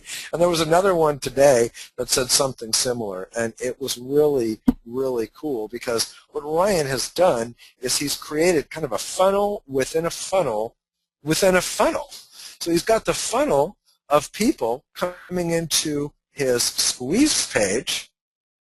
And then once you opt in, you're now on this list and this funnel, and then once you fill out this form and don't buy, now you're on the I'm really embarrassed and sorry funnel. That is freaking cool. I guarantee you it works. So he does a couple things here that I like. He's got a little live help now. This is paid media. It's not an affiliate offer. If it were an affiliate offer, you probably wouldn't want to do that because your affiliates would say, how are you going to track phone-in orders? Well, you're not. When you're buying media and you're not running affiliates, you can go ahead and you can pretty much do whatever you want. I can't remember the exact percentage, but I think about 10 or 15% of the people actually ask for help or have a question. And I would say that most of those people, like about 80%, do end up buying. There's something about phoning in. You know, if you ask any call center what the best leads are, they are call-in leads. They are inbound telemarketing leads. People don't call a telemarketer when they see a product for sale so that they can, you know, say they're not interested. Majority of call-in stuff, provided that it's not a question or that you can answer the question or you just remind them that there's a money-back guarantee, majority of that stuff is going to close. So Ryan's very smart to get people to opt in. And when you go through the process, it'll deliver the product, and I think there's a couple of upsells there. Very, very powerful email-based funnel. Okay, gosh, we're running a little bit late. I want to get through this. Let's make sure there are no questions on that last section. We don't have any specific questions. I was just gonna observe really quickly that the stuff you're pointing out with Ryan Deiss's "oh, sorry, I made a mistake" type of thing. You know, if you hang it on the Warrior Forum and other marketing forums, half the people, all they do is complain about tactics like that as if they're consumers instead of supposed to be learning from things. So, you know, sometimes if you want to find effective things that actually increase sales, you're better off not following what people complain about on forums and just do what, you know, as long as they're ethical and legal and moral, just do what makes you the most money. Well, knowing Ryan pretty well, I thought it was funny, but I want to stress something just so you guys just make sure that you get this. This is the really, really big takeaway. I didn't get that offer because I'm a member of Ryan Deiss's list. I didn't get that offer because he and I are friends. I didn't get that offer because I know him or his company. I got that offer because I'm a member of the Newsmax mailing list because I have rented that list in the past, and it's a pretty good list, and I like to see what other people are mailing and what offers are coming out. It was only an accident that Ryan happened to rent that list, and I happened to be on it, and I could see this funnel. When Ryan sent this offer out, the funnel was different. He didn't send me, or he didn't send when he promoted this a few months ago, to that squeeze page because he already has my name. He already has my email. He already, you know, I'm already on his list. He just sent me straight to the sales page. So this really was a truly, it was a funnel meant to sell to strangers, and that is really, really key. That's where paid media is most powerful, is that it helps you develop a relationship with people you don't have a relationship with. If I'd never heard of Ryan, but I'm a member of Newsmax, and I'd clicked on that, now I would know something about Ryan. And that's right. Ryan's using a lot of those tactics that people complain about. I don't think he uses those when he mails his own list, but you have to do that stuff when you're buying media. I mean, I'm pretty sure Ryan was paying, I'm just going to go out on a limb and say maybe $10 or $12 CPM for that. And that's a very, very expensive list. You know, that's not cheap. I mean, especially when you can get Archamax for $2 or $3. Hey, that's, you know, you're paying some good money for that.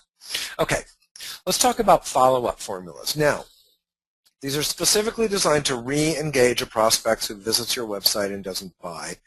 And there are two primary ways to do this. Of course, I'm not going to go into my pitch on you got to write a lot of autoresponder follow-ups. I would just leave it and say that if you have a hot product and you don't have at least 30 follow-ups by email, you're leaving money on the table. When I did that paid survey thing at the height, I had 105 follow-ups. 105. And if you say, what could you possibly say in 105 follow-ups? Well, you just take a look after the first 20, and you see which ones get the highest click-through rate, and you just repeat them. You just send the same ones, the most responsive ones, again and again and again. The real key, though, for follow-up funnels that you can activate kind of on demand without people opting in is banner remarketing. And this is where we bring people back into either the same or even better yet, a totally different funnel to get them to buy if they haven't already bought, or if we're doing this for a lead generation process, to get them to increase their commitment and actually opt in. We'd rather have people on the email autoresponder because that's a stronger commitment, but it's hard to get people to opt in. So we have our invisible autoresponder, is what we call it, with banner remarketing. And when you hit this page, this is the new Traffic Evolution letter, there's a cookie, and you're going to get cookied, and you're going to start seeing our banners everywhere. And the ones that really are super responsive are these, and Tim actually designed these. They're kind of similar to the other ones. They're an alternative offer. Try out Traffic Evolution for just $5. Now, you still have to pay the same price for it, but you can try it for $5. By now you can read the letter. This is the landing page we bring people back to. When people click on this banner, we don't bring them into this page. When people click on this banner, we bring them back into this page. And this page has the special offer. And that's why when we did an A/B test between the traffic that went back to the normal offer and traffic that went back to this offer, this stuff, it really stuck. I'm sorry, it converted and then it actually stuck. So a pretty good percentage, like almost 10% of the people that clicked the banner and came back and saw this page then bought it. And a good 80% of the people who bought it for $5 didn't cancel before the 10-day trial. And that was really powerful and has been really good at getting us to build our list. What's really nice is they have to go through the whole process. So we have all the upsells and downsells and all that other stuff that we actually put people through. And so we probably make as much money off of the upsells as we do off of just the product itself. And that's just your typical remarketing funnel that comes back into a softer offer than the original offer. Okay, let's check questions, and then I'm going to go through the key points. Well, we've got a related question from Jack about what retargeting platforms do you like best? Okay. Let's take Alan's first. Shopping cart abandonment. He's been using Brilliance. It's a super easy hosted solution. Costs $250 a month. It's given me a 300 ROI. Alan, would you be so kind as to actually post that on the member site and just tell us how it's helped you out in terms of you buy it for this and then it actually gives you the ROI. I'm assuming that it just has all that logic built in, but it would be great if you could give us an example that we could sink our teeth into. Thank you very much. What retargeting platforms do you like best? Well, gosh, we just talked to Retargeter the other day, and I guess if you have about 10,000 uniques a month, they probably would be a pretty good place to go. But they're a $500 a month flat fee as a minimum, and then your impressions are about $3.50. So if you don't use all your impressions, you get like 170,000 impressions at the end of the month. If you haven't used them all, it clips back to zero. And I think other sites that are retargeting sites specifically use that model. I told them I thought it was a brilliant business model, but what do they do when people only have 2,000 or 3,000 uniques a month? And they said, well, I guess they lose. And I said, yeah, I guess they do. And I said, well, what do you do when someone has 50,000 uniques a month? And he said, well, I guess we're overcharging them for CPM. And I said, yeah, I guess you are. So let me restate that. If you've got about 10 to 15,000 uniques a month, you might want to look at Retargeter because they give you probably some of the broadest coverage out there.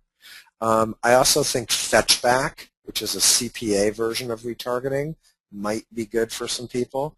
But on a straight, I want to buy CPM and, play the margins myself, I think the very best way to play it is with Google and with AdBuyer. Now, AdBuyer just got bought by, I think, MediaBank, so we'll see if their system actually gets improved.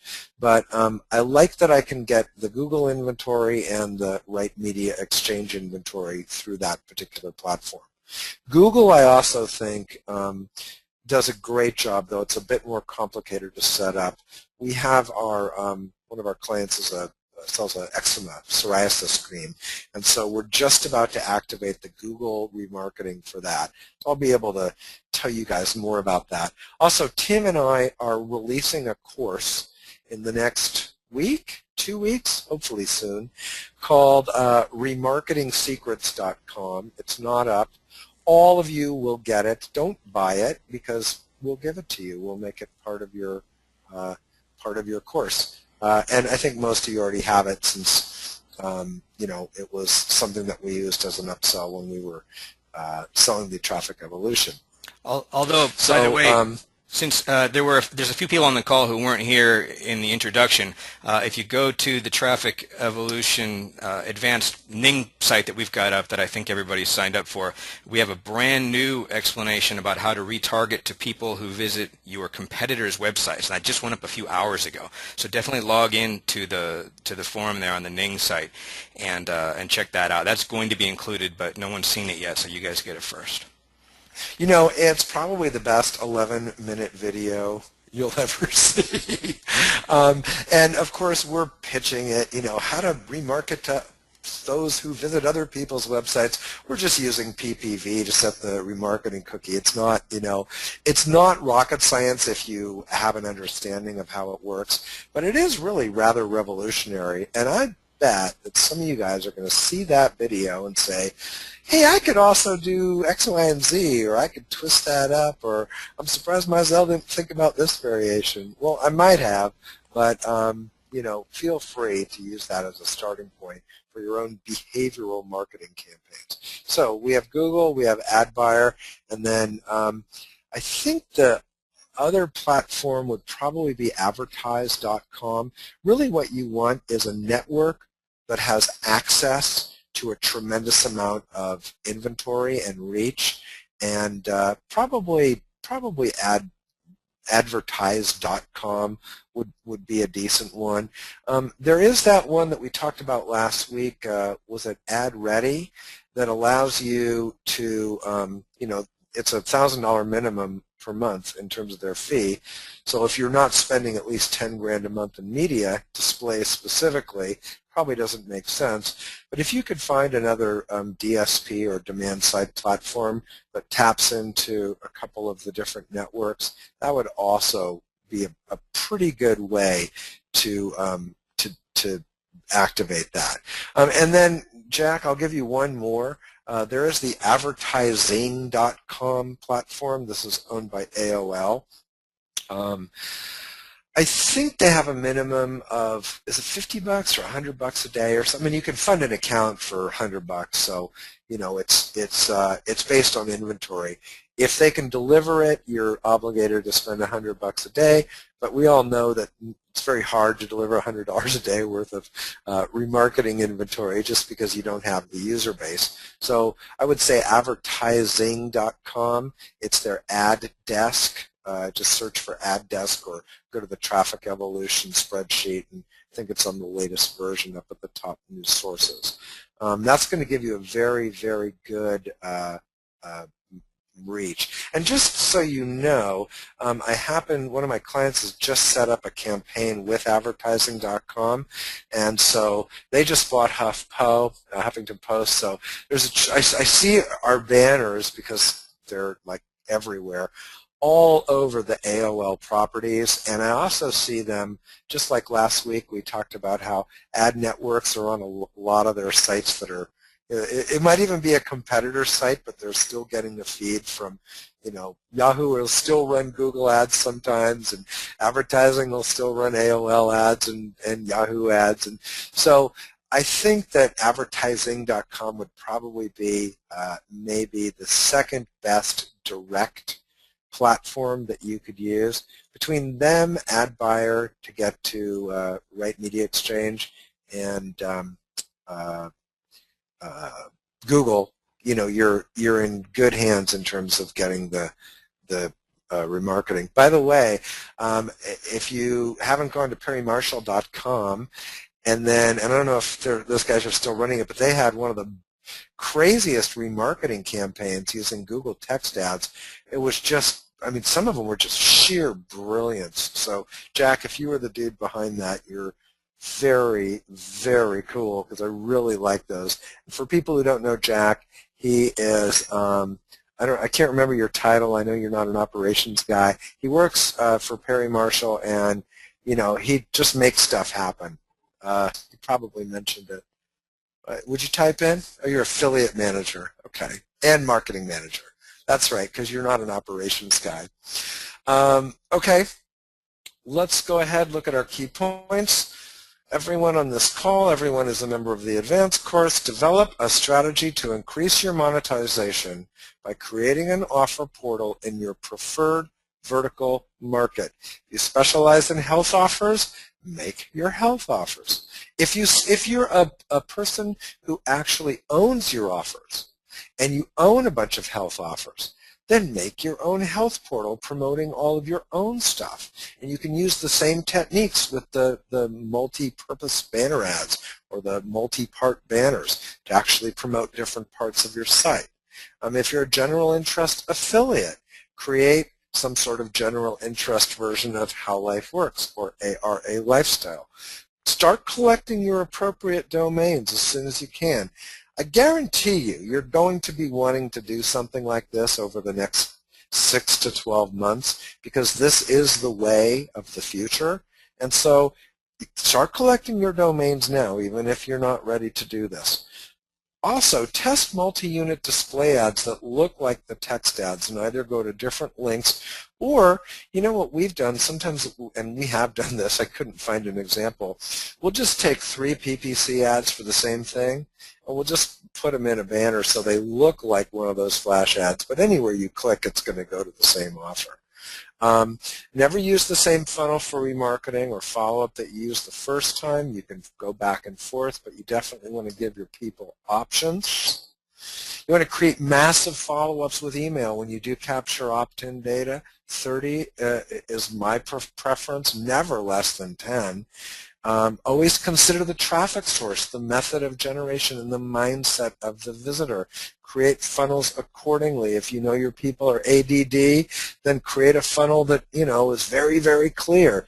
If you know your people just got off of a news site, they're a little depressed, give them some good news. If they just got off of glennbeck.com or drudge.com, give them some bad news, because that's what's going to make them work. That's what's going to make them move. Be bold and take action and learn. Take what you learned today before a competitor does, because I know you're going to be glad you did. And wow, 73 slides, man. Um, that's the end of week 2, but I'll stay on for another 5 minutes if people have any questions or they want to make any comments. Cool. Well, in addition, Alan, yeah. oh, Go ahead. sorry. I was just going to say, in addition to all of the really good information, I think this was an excellent brainstorming session. Some people were commenting that they're just getting head spinning with ideas, and that's a lot of, that can be more valuable than anything if it just, you make the connection based on everything that we're touching on and just go off in a whole other direction. That's what we're shooting for. Yeah, well, I totally agree. And just imagine, I got to put this together. So I probably spent about, I don't know, 15 hours putting this together. But, I did it because I have a fascination in this particular topic myself.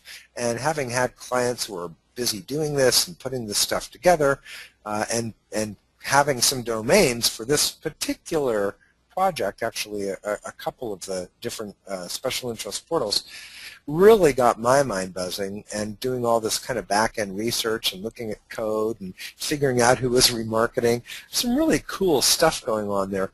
Really, it's all about increasing the monetization. Thanks a lot, Alan. That's great. Alan says it was great. Cool. Yeah, super simple, and stuff that we see that we maybe just don't even notice what's going on.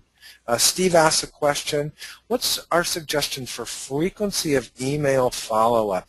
God, that is such a good question. It really depends on the market, but I'll tell you what my formula is. And when we had the 105 follow-ups for the paid surveys, we went 1, 2, 3, 4, 5. So you get it on the first day, you get the first follow-up, and then the day after you'd get the next follow-up, and then 2 days after that, so like on day 4, you get the next follow-up. And so here's what we did. We did 1, 2, 3, 4, 5, 4, 3, 4, 3, 4, 3, 4, 3, 4, 3, 4, 3, 4, 3, and it was just all about 4 and 3, so that we were following up twice a week. I think when someone opts in, you can send them in the first few days maybe 3 emails. More than that, it starts to get a little bit much for them. I try to get to after the first, maybe after the first 4 or 5, I try to just stagger them as every 3 days, and then every 4 days, and then every 3 days, and then every 4 days. So what we're dealing with is kind of a 7-day cycle. And that's just worked well for me. If you're trying to sell something that might be a little bit more sensitive, I'd probably go down in volume. We had one that we were doing, and the client just refused to let me do that. So even though I had to write all these follow-ups and was responsible for them, it was a debt product. And they did, we did 1, 3, 4, 6, 7. And so then actually it was just once a week. By the second week, I think it was just once a week. But I would never go less than once a week, and I probably wouldn't go more than 3 times a week. Let's see. Any more questions? God, look at all the people still on. That's great. I think that covers it. Okay, well, let's go ahead and wrap this up. There's a couple of announcements. Next week we are not going to meet. We have a week off, but it doesn't mean we can just, hang around and watch TV. Next week, Tim and I will probably be putting some of our new remarketing stuff in the private site. I'll actually be at a seminar, and then I've got some meetings in Southern California. We will resume the following week, which is, let's see, what's the next date that we're going to meet, Tim? Do you know? It's 2 weeks out, so that'd be the 24th. Or, I'm sorry, 24th. 17th. Oh, sorry, the 17th. You guys will all get a notification. We have correctly set up the go-to meeting, so next week we'll have off, but let's stay in our mode of looking at advertising and become obsessive and curious and interested. We'll be coming back on the 17th, and I think we're actually going to switch the last two around. I got to check. I think we're going to cover display advertising and media buying in our next session. And I can't say the guests, but I'm trying to get a couple of guests, and I think at least one will show up. We'll go over the media buying process, the insertion order, and if we can, we'll talk to a dude who probably spends somewhere in the neighborhood of $300,000 to $500,000 a month on advertising, promoting only affiliate offers. And I think that is going to be highly, highly instructive. Okay, that's it. We're right at 5 o'clock. We don't have any more questions. I want to thank you guys very much, and we will talk to you in a couple weeks, and we'll see you on the community site. Thank you all very much.